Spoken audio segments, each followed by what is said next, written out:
بسم اللہ الرحمن الرحیم۔ السلام علیکم ناظرین، امید کرتا ہوں آپ سب خیریت سے ہوں گے۔ ہماری دعا ہے اللہ تعالیٰ آپ کو خیر و عافیت سے رکھے۔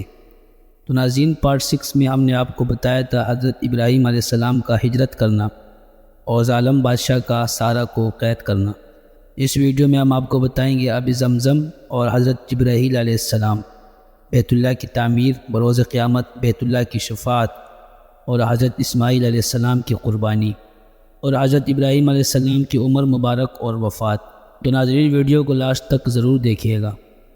حضرت ابن عباس رضی اللہ عنہما فرماتے ہیں کہ حج میں صفا مروہ کی 7 بار صحیح کرنا حاجیوں پر اسی لیے ہے کہ بی بی ہاجرہ کی بے کسی، تکلیف اور فریاد کو یاد کریں اور اپنے آپ کو خدا کے سامنے ایسی بے چارگی میں پیش کریں کہ خدا کی رحمت نازل ہو۔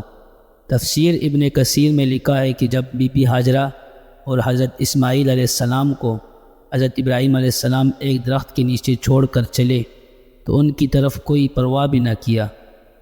تو بی بی ہاجرہ رضی اللہ عنہا نے عرض کیا، اے خلیل، آپ ہم کو کس کے سپرد کر کے جا رہے ہیں؟ فرمایا، اللہ تعالیٰ کے۔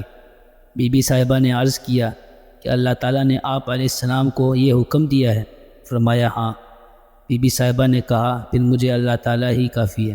اور جب پانی کی تلاش میں مروہ پہاڑی پر آواز سنی تو خاموش ہو کر معلوم کرنے لگی کہ یہ آواز کہاں سے آ رہی ہے۔ معلوم کرنے کے بعد آواز کی طرف آئیں تو دیکھا کہ زمزم کی جگہ حضرت جبرائیل علیہ السلام ہے۔ انہوں نے بی بی صاحبہ سے پوچھا کہ تم کون ہو؟ بی بی صاحبہ نے فرمایا، میں ہاجرہ ہوں، حضرت ابراہیم علیہ السلام کے لڑکے کی ماں ہوں۔ حضرت جبرائیل علیہ السلام نے کہا، اس بیابان میں حضرت ابراہیم علیہ السلام تم کو کس کے سپرد کر گئے ہیں؟ آپ نے فرمایا، اللہ تعالیٰ کی۔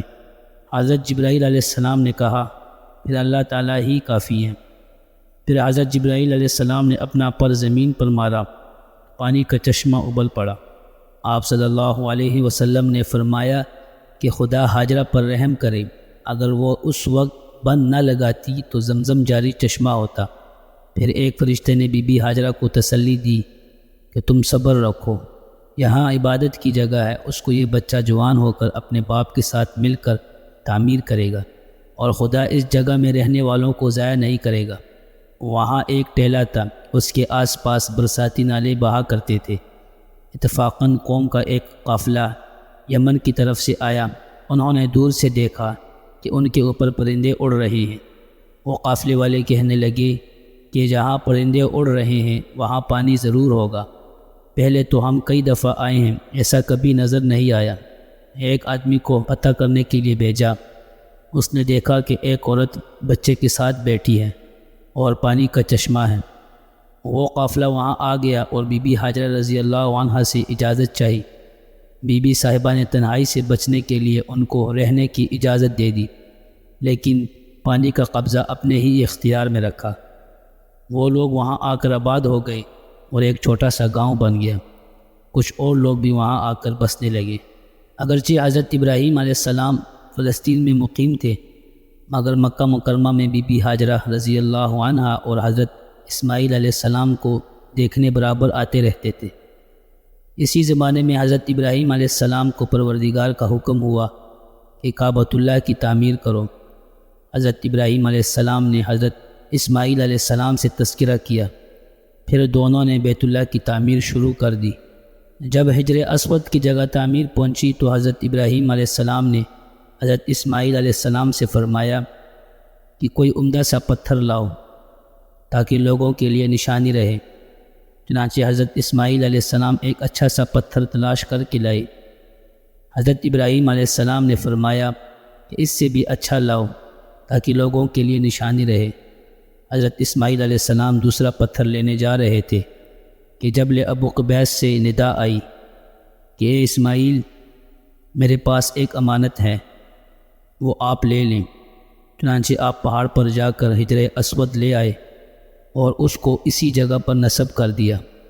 تو ناظرین، روایت میں اس طرح آیا ہے، بیت اللہ کے لیے 5 پہاڑوں سے پتھر لائے گئے۔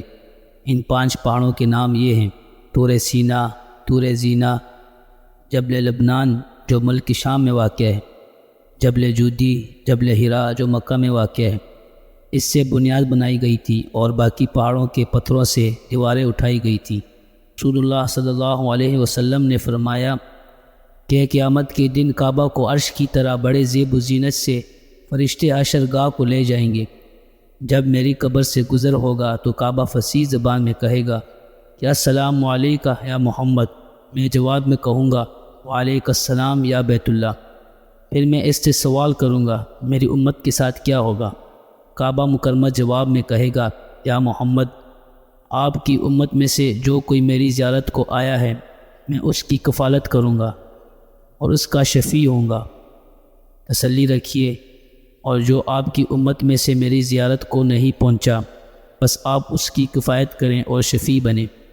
بہرحال خانہ کعبہ کی بزرگی کی کوئی انتہا نہیں۔ جب حضرت ابراہیم علیہ السلام نے خانہ کعبہ کو بنایا تو پروردگار عالم نے حکم دیا کہ حج کے لیے تمام روئے زمین کے لوگوں کو آواز دو۔ تو پروردگار عالم نے حکم دیا کہ حج کے لیے تمام روئے زمین کے لوگوں کو آواز دو۔ تو حضرت ابراہیم علیہ السلام نے اللہ کی بارگاہ میں عرض کی کہ لوگ تمام روئے زمین میں منتشر ہیں، میری آواز ان تک کیسے پہنچے گی؟ پروردگار عالم نے فرمایا کہ آواز دینا تیرا کام ہے اور پہنچانا میرا۔ پھر حضرت ابراہیم علیہ السلام مقام ابراہیم والے پتھر پر کھڑے ہوئے اور اتنا بلند ہوا کہ ابو قبیس اور دیگر پہاڑوں سے اونچا ہو گیا۔ پھر حضرت ابراہیم علیہ السلام نے یہ آواز دی کہ اے لوگو، تمہارے خدا نے تمہارے لیے ایک گھر بنایا ہے اور تم کو حکم دیا ہے کہ تم حج کو آؤ، خواہ سواریوں پر یا پیدل۔ پروردگار عالم نے اس آواز کو تمام جہانوں کے آدمیوں تک پہنچایا۔ اور پھر جب حضرت اسماعیل علیہ السلام کی عمر 7 سال کی ہوئی تو پروردگار عالم نے حضرت ابراہیم علیہ السلام کو خواب میں حکم دیا کہ میری رضا کے لیے پیاری چیز قربان کر۔ روضۃ العلماء میں ہے کہ حضرت ابراہیم علیہ السلام نے ذوالحجہ کی پہلی رات کو خواب دیکھا کہ ایک کہنے والا کہتا ہے کہ اے خلیل، اپنی پیاری چیز کو ذبح کر۔ جب بیدار ہوئے تو چند بکریاں ذبح کی۔ پھر دوسری رات بھی ویسا ہی خواب دیکھا، صبح چند گائیں ذبح کی۔ تیسری رات بھی ویسا ہی حکم ہوا، صبح چند اونٹ ذبح کیے۔ ہر رات یہی خواب دیکھتے رہے اور قربانیاں بڑھاتے گئے۔ پھر 8ویں رات کو حکم ہوا کہ اپنے بیٹے کو ذبح کرنا ہے۔ 9ویں رات کو بھی یہی حکم ہوا۔ پھر 10ویں رات یہی حالت دیکھی کہ شاعر اسلام کی خاطر ذبح کر۔ پھر اللہ تعالیٰ کے امر کی تعظیم کی اور ارادہ کیا۔ اس کے بعد حضرت ابراہیم علیہ السلام خانہ کعبہ میں گئے تو وہاں بھی کہا گیا کہ اے ابراہیم، اپنے بیٹے کو لوجہ اللہ ذبح کر۔ تب آپ علیہ السلام حضرت اسماعیل علیہ السلام کی والدہ کے پاس آئے اور فرمایا کہ اسماعیل کو تیار کر، میں اپنے دوست کے ہاں جاتا ہوں اور ساتھ اسماعیل کو بھی لے کر جاؤں گا۔ والدہ نے حضرت اسماعیل علیہ السلام کو غسل دیا، نئے کپڑے پہنائے، کنگھی کی اور خوشبو لگائی۔ بی بی ہاجرہ نے اپنے بیٹے کو تیار کر کے حضرت ابراہیم علیہ السلام کے سپرد کیا اور کہا، ترجمہ یعنی میں نے اپنا کام اللہ کے سپرد کیا، بے شک اللہ تعالیٰ اپنے بندوں کو دیکھنے والا ہے۔ حضرت ابراہیم علیہ السلام نے رسی اور چھری بھی خفیہ طور پر ساتھ لے لی اور منع کی طرف روانہ ہو گئی۔ ان کے جانے کے بعد شیطان مشائخانہ صورت میں بی بی صاحبہ کے پاس آیا اور کہا کہ تو جانتی ہے کہ ابراہیم علیہ السلام تیرے بیٹے کو کہاں لے کر جا رہے ہیں؟ بی بی صاحبہ نے فرمایا، اپنے دوست کے ہاں گئے ہیں۔ شیطان نے جواب دیا کہ نہیں، تیرے بیٹے کو ذبح کرنے کے لیے لے گیا ہے۔ بی بی صاحبہ نے جواب دیا کہ ایسا کون باپ ہوگا جو اپنے بیٹے کو ذبح کرے اور پھر خلیل اللہ ایسا کام کریں؟ یہ نہیں ہو سکتا۔ شیطان نے جواب دیا، تیری بات تو ٹھیک ہے، لیکن ان کو خدا کا حکم ہوا ہے۔ بی بی صاحبہ نے جواب دیا کہ اگر حکم الہی ہے تو میں دل و جان سے راضی ہوں۔ یہ ایک بیٹا ہے، اگر اس جیسے 1000 بیٹے ہوں تو پھر بھی میں خدا کے راستے میں دینے کو تیار ہوں۔ تو ناظرین، شیطان وہاں سے مایوس ہو کر چلا گیا۔ پھر موقع پا کر حضرت اسماعیل علیہ السلام کے پاس پہنچ گیا اور ان کو بھی اسی طرح وسوسے میں مبتلا کرنے کی کوشش کرنے لگا۔ حضرت اسماعیل علیہ السلام نے بھی یہی جواب دیا کہ یہ تو میری ایک جان ہے، اگر 1000 جانیں بھی ہوں تو میں خدا کی راہ میں قربان ہونے کو تیار ہوں۔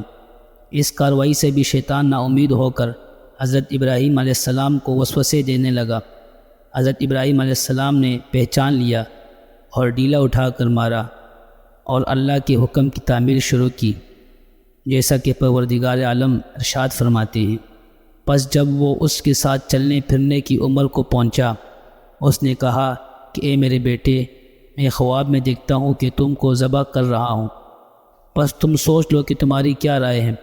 اس نے کہا کہ اے میرے ابا، آپ کو جو حکم دیا جا رہا ہے اس کو کر ڈالیے، انشاءاللہ آپ مجھ کو صبر کرنے والوں میں سے پائیں گے۔ دونوں متی ہو گئے اور ابراہیم علیہ السلام نے اس کو ماتے کے بل گرا دیا، اور ہم نے اس کو آواز دی کہ اے ابراہیم، تم نے خواب کو سچ کر دکھایا۔ تو ناظرین، پھر حضرت اسماعیل علیہ السلام نے عرض کی کہ جلدی کرو کہ خدا کے حکم میں تاخیر نہ ہو جائے۔ حضرت ابراہیم علیہ السلام نے پھر چھری تیز کی، پھر بھی کوئی بال نہ کٹا۔ حضرت ابراہیم علیہ السلام نے چھری کو پتھر پر مارا، چھری کو اللہ تعالیٰ نے بولنے کی طاقت دے دی۔ چھری نے کہا کہ اے ابراہیم، میں تیرا حکم مانوں کہ تیرے رب کا، تو کہتا ہے کہ کاٹ اور تیرا رب کہتا ہے کہ نہ کاٹ۔ اتنے میں حضرت جبرائیل علیہ السلام جنت کا دمبا لے کر حاضر ہوئے۔ پھر پہاڑ سے اللہ اکبر کی آواز آئی تو خلیل اللہ نے کہا لا الہ الا اللہ واللہ اکبر۔ پھر حضرت اسماعیل علیہ السلام نے کہا اللہ اکبر وللہ الحمد۔ اب یہ تکبیریں پچھلوں پر واجب ہو گئی۔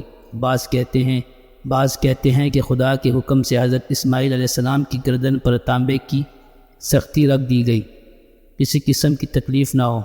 تو ناظرین، حضرت ابراہیم علیہ السلام کی عمر مبارک اور وفات۔